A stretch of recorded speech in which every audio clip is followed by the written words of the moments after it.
कराची में गिरने वाली इमारत का मलबा हटाने का सिलसिला दूसरे रोज भी जारी। लियारी में इमारत की मलबे से 2 और लाशें बरामद। जाँ बाग अफराद की तादाद 16 हो गई। 7 खवातीन भी शामिल। 12 अफराद को जख्मी हालत में मलबे से निकाला गया। 5 मंजिला इमारत के मलबे में अब भी नौबेहता जोड़े समेत कई अफराद दबे होने का खदशा। रेस्क्यू ऑपरेशन 27 घंटे से जारी। मलबा हटाने के लिए हैवी मशीनरी का भी इस्तेमाल। खवातीन घरों में काम कर रही थी कि अचानक 5 की 5 मंजिलें धड़ाम से नीचे गिर पड़ी। कमिश्नर कराची का कहना है मखदूश इमारतों के मकीन अस खुद दूसरी जगह मुंतकिल हो जाएं, किसी को जबरदस्ती नहीं निकाल सकते। डिप्टी कमिश्नर कराची जनूबी कहते हैं मुतासरीन को लियारी में ही हुकूमतें क्वार्टर्स में रखें। कम्युनिटी सेंटर्स में तमाम बुनियादी जरूरियात मौजूद हैं।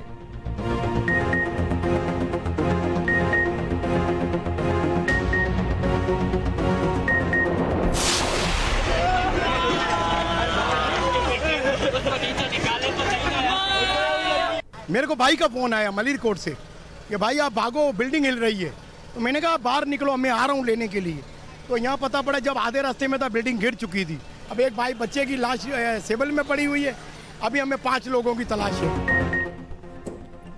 ली मार्केट हादसे के मुतासरीन गम से निढाल। मकीन अपने प्यारों के मिलने के इंतजार में बेहाल। तबाह इमारत के मुतादिद मकीनों का एक ही खानदान से ताल्लुक।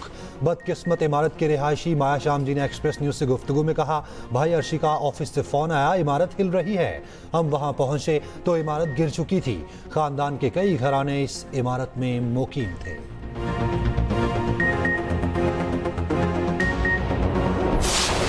कराची के चप्पे चप्पे पर अगर कोई कंस्ट्रक्शन इल्लीगल हो रही है तो वो under the shelter of Sindh building control authority है। कल के वाक़े में जो जाबाग हुए हैं लोग वो और इससे पहले जितने वाक़यात हो चुके हैं, इन तमाम वाक़यात की डायरेक्टली रिस्पॉन्सिबिलिटी बनती है तो वो सिंध गवर्नमेंट पर बनती है और उसके लोकल गवर्नमेंट डिपार्टमेंट पर बनती है। अरबों रुपए की अनडॉक्यूमेंटेड इकोनॉमी जो कि रिश्वत के एवज चलाई जाती है, ये मजाक लगा हुआ है। इस शहर कराची को जो है वो माफियाज के ज़ेर तसल्लुत छोड़ दिया गया है। कराची में माफियाज का कंट्रोल, हर काम के लिए रिश्वत देना पड़ती है। मखदूश इमारतों के लिए बजट में अरबों रुपए रखे जाते हैं। Opposition leader Sindh assembly Ali Khurshidi की कराची में प्रेस कॉन्फ्रेंस। कहा, कराची में सैकड़ों इमारतें मखदूश, आए रोज हादसात होते हैं। हुकूमत के कानों पर जूं तक नहीं रेंगती। पीपल्स पार्टी 17 साल दौरे इक़्तिदार की कारकर्दगी का जवाब दे।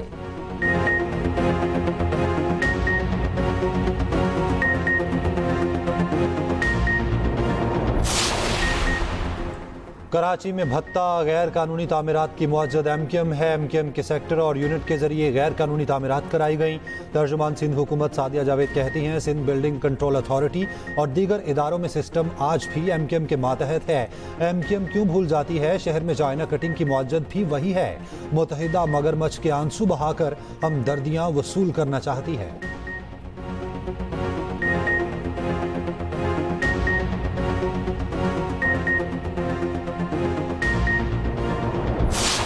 जो जिम्मेवारी वो सिंध हुकूमत की है, वो जो भी उसकी जिम्मेवारी है वो निभा रही है। इस वक्त हम इस तरह की बातें ना करें तो बेहतर है। मैं समझता हूँ हमारी सबकी ये कोशिश होनी चाहिए, क्योंकि यहाँ पे रेस्क्यू भी जारी है। वहाँ के लोगों को निकालना, जो लोग बसते हैं उनकी भी जिम्मेवारी है, मगर हुकूमतों की भी जिम्मेवारी, मुकामी जो टाउन है उनकी भी जिम्मेवारी है, कराची की भी मेयर की भी जिम्मेवारी है, सूबाई हुकूमत और जहाँ पे वफाक की भी जिम्मेवारी होगी वो पूरी करेगी। वज़ीर मुमलिकत खेलदास को हिस्सानी का लियारी में जाए हादसा का दौरा। लियारी रहनुमाओं ने लियारी में इमारत गिरने के बाद इमदादी कामों का जायजा लिया। खेलदास ने कहा, हादसे पर कोई सियासत नहीं होना चाहिए। मलबे तले दबे अफराद को बाहिफाजत निकाला जाए। खाली जगह करना मुतासरीन की जिम्मेदारी है तो मुतबादिल देना हुकूमत की जिम्मेदारी है।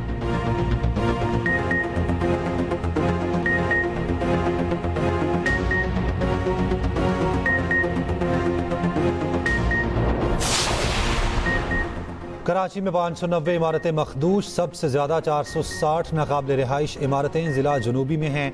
SBCA के मुताबिक इन इमारतों में रिहाइश किसी भी वक्त लियारी जैसे हादसे की वजह बन सकती है। गैर कानूनी तामीरात का जिम्मेदार कौन? गैर कानूनी इमारतों के लिए इजाज़तनामे कैसे जारी हो जाते हैं? इमारतें गिरने के वाक़यात इंतज़ामिया की कारकर्दगी पर सवालिया निशान बन गए।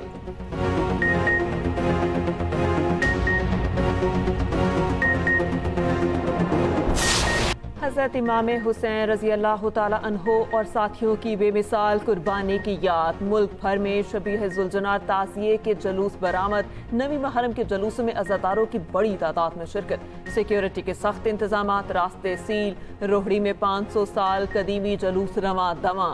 कराची में जुलूस नश्तर पाक से बरामद। वज़ीर दाखिला सिंध ज़ियाल अंसार और मेयर कराची का जुलूस के रूट का दौरा। जुलूस के इतराफ में मोबाइल सर्विस बंद, रास्ते की गलियां और सड़कें भी सील। मोटरसाइकिल की डबल सवारी पर पाबंदी। लाहौर में जुलूस पांडू स्ट्रीट इस्लामपुरा से बरामद। पेशावर में हुसैनिया हाल से नवी मुहर्रम का जुलूस बरामद हुआ। 2 रोज के लिए मोबाइल सर्विस और बीआरटी बंद। इस्लामाबाद, रावलपिंडी और कोयटा में भी नवी मुहर्रम के मरकजी जुलूस बरामद।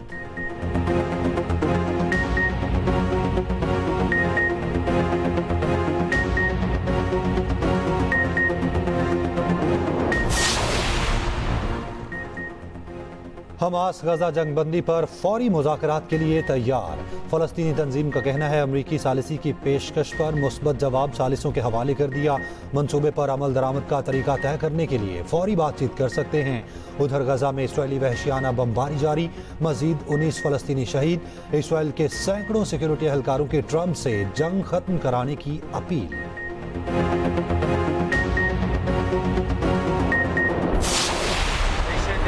Positive response? Yes. Well, that's good. I mean, I've heard that, but they haven't briefed me on it yet. I think they're going to be positive about it. We have to get it over with.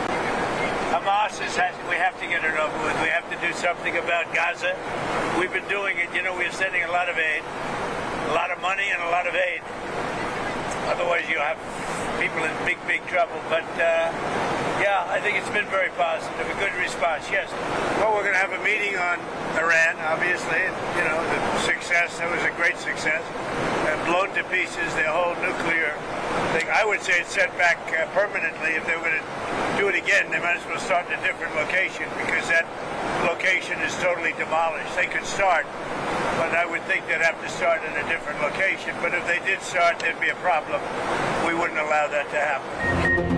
अमरीकी सदर का Hamas की जानिब से जंगबंदी पर आमादगी का खैर मकदम। Media से गुफ्तगू में सदर ट्रंप ने कहा आइंदा हफ्ते गजा जंगबंदी का मुआहिदा हो सकता है। गजा से मुतालिक बहुत कुछ करना है, बहुत सी इमदाद भेज रहे हैं। ईरान का जोहरी प्रोग्राम मुकम्मल ख़त्म कर दिया, दोबारा शुरू कर सकते हैं। अगले हफ्ते टिकटॉक पर मुआहिदा हो सकता है।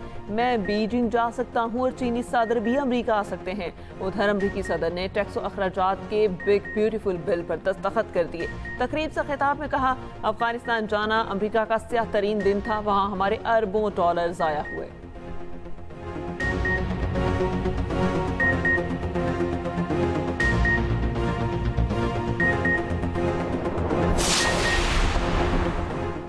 हज़रत अली हजवेरी के मज़ार को 400 मन अर्के गुलाब से गुस्ल देने की तकरीब। खसूसी तकरीब में नायब वज़ीर आज़म इसहाक़ डार गुस्ल दे रहे हैं।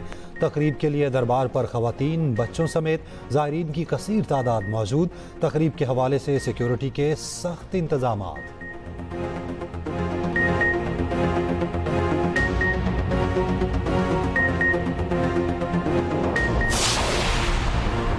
इस्लामाबाद और रावलपिंडी में बादल जमकर बरसे। आज़ाद कश्मीर के मुख्तलिफ इलाकों में भी बारिश। कराची के मुख्तलिफ इलाकों में रात हल्की बारिश।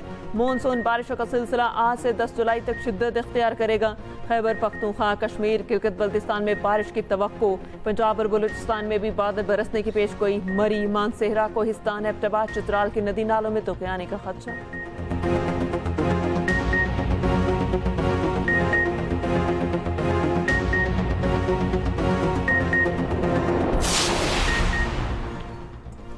वज़ीर आज़म शहबाज शरीफ का दौरा आज़रबाईजान। वज़ीर आज़म शहबाज शरीफ के तुर्की और आज़रबाईजान के सदूर के हमरा चहलकदमी। सदर आज़रबाईजान इल्हाम अलीयूफ ने वज़ीर आज़म और तुर्क सदर को खानकंदी की तारीख और इमारतों से मुताल्लिक़ आगाह किया। आज़री सदर खुद गाड़ी चलाकर वज़ीर आज़म को ज़हराने पर लेकर गए। गैर रस्मी माहौल में गुफ्तगू बरादर इस्लामी मुल्कों की बढ़ती गुर्बत की अलामत है।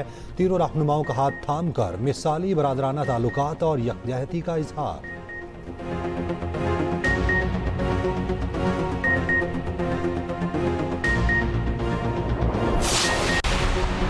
हुकूमत का चीनी 190 रुपये किलो फरोख्त होने का एतराफ़। 10 लाख टन चीनी की किल्लत, 5 लाख टन दरामद करने का फैसला। रोजनामा एक्सप्रेस और एक्सप्रेस ट्रिब्यून की रिपोर्ट के मुताबिक एतराफ़ एहसन इकबाल के ज़ेर सदारत नेशनल प्राइस मॉनिटरिंग कमेटी के इजलास में किया गया। वजारत मनसूबाबंदी का कहना है 76,500 टन बरामद से पहले चीनी 140 रुपये किलो थी। विफाकी वजीर का प्राइस स्कोर कार्ड सिस्टम के जरिए कीमतों की मौसर निगरानी पर जोर। 114 मरतबा प्राइस स्कोर कार्ड चेक करने पर चीफ सेक्रेटरी KP की तारीफ।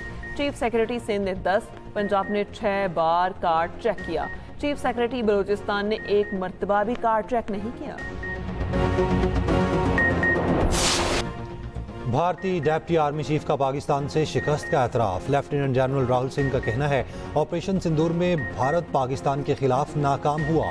पाकिस्तान से जंग में सबक सीख लिया। कभी चीन और कभी तुर्की पर इल्ज़ाम, मोदी सरकार तजाद का शिकार। भारतीय जनरल ने कहा पाकिस्तान ने चीनी टेक्नोलॉजी महारत से इस्तेमाल की, हम मुकाबला ना कर सके। भारत को रियल टाइम मालूमात नहीं मिली, पाकिस्तान का मुकाबला ना किया जा सका।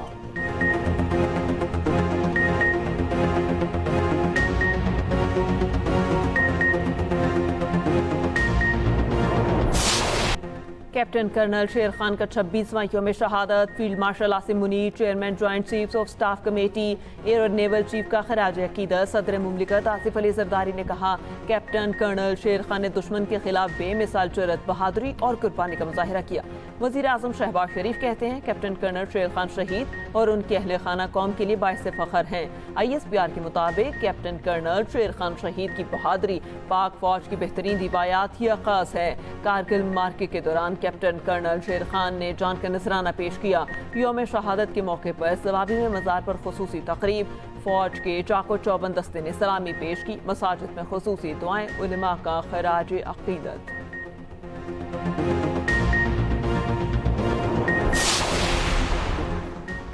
शेरे कारगिल कैप्टन कर्नल शेर खान शहीद की जुर्रत और बहादुरी हमेशा याद रखी जाएगी।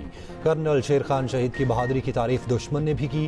भारतीय ब्रिगेडियर प्रताप सिंह का शहीद की बहादुरी का एतराफ़। कहा कैप्टन कर्नल शेर खान शहीद को निशान हैदर दिया जाना खुशी का बाइस था।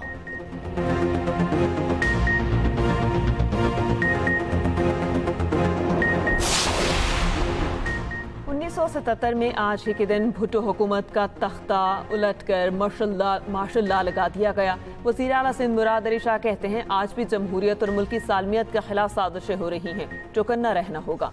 सीनियर वज़ीर सिंध शर्जील मेमन कहते हैं गैर आइनी इक़दाम के जरिए मुल्क की पहली मुंतखब आवामी हुकूमत को बरतरफ किया गया। शहीद भुट्टो के खिलाफ आलमी साजिश थी, मकसद पाकिस्तान को एटमी ताकत बनने से रोकना था। सेनेटर शहरी रहमान ने कहा शहीद भुट्टो ने अवाम के हकूक और मुल्क के लिए जान का नजराना पेश किया। शाजिया मरी ने कहा 5 जुलाई का दिन जमहूरियत पसंदों के जख्म हर साल ताज़ा कर देता है।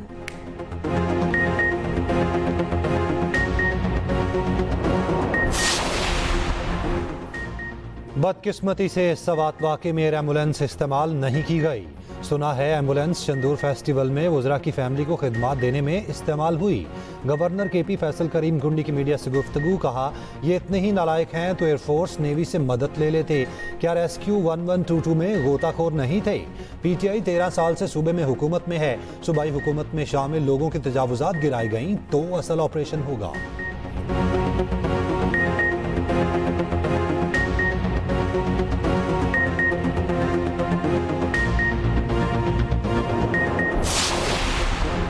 गवर्नर सिंध कामरान टसूरी की रवांडा की यौम आज़ादी की तकरीबात में बतौर मेहमान खुसूसी शिरकत। रवांडा के आवाम को यौम आज़ादी पर दिली मुबारकबाद पेश की और केक भी काटा। रवांडा के हाई कमिश्नर का खैर मकदम।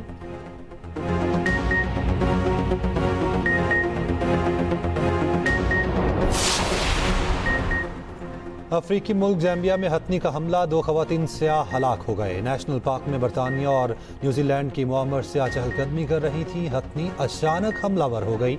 सफारी गार्ड की फायरिंग भी रोकने में नाकाम।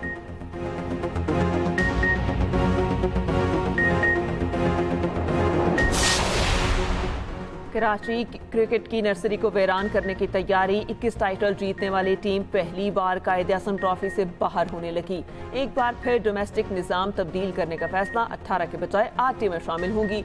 रोजनामा एक्सप्रेस की रिपोर्ट के मुताबिक गुज़िश्ता सीजन की 6 सरफहरिस्त टीमों को बराह रास्त जगह मिलेगी।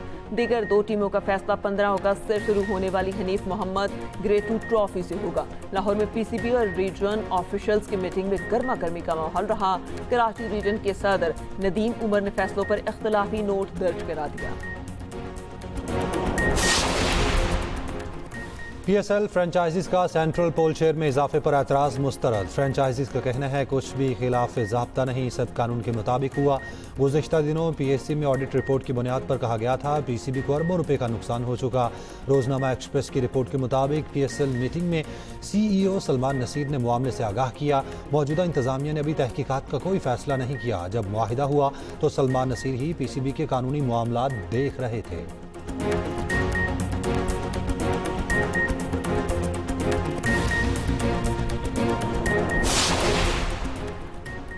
और कोरिया में Asian junior squash championship Pakistan ने अंडर 13 और अंडर 15 के टाइटल जीत लिए।